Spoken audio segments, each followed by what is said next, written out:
Përmbytjet dhe rrëshqitjet e dheu që kanë shkatërruar pjesë të Tajlandës, Malajzisë, Indonezisë dhe Sri Lankës gjatë ditëve të fundit kanë lënë të vdekur më shumë se 1.000 njerëz, sipas autoriteteve. Numri të vdekurve nga përmbytjet në Indonezi është rritur në 502, tha Agjencia Kombëtare e Menaxhimit të Fatkeqësive në një përditësim të fundit, me 508 persona të tjerë të zhdukur.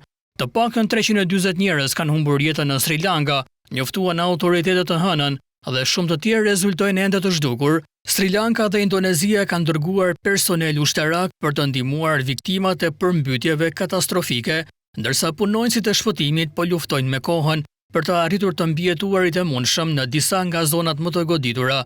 Sistemi ekstrem i motit deri të dielën kishte shkatërruar më shumë se 25.000 shtëpi, duke detyruar 147.000 njerëz të strehohen në vend strehime të përkohshme shtetërore në Sri Lanka.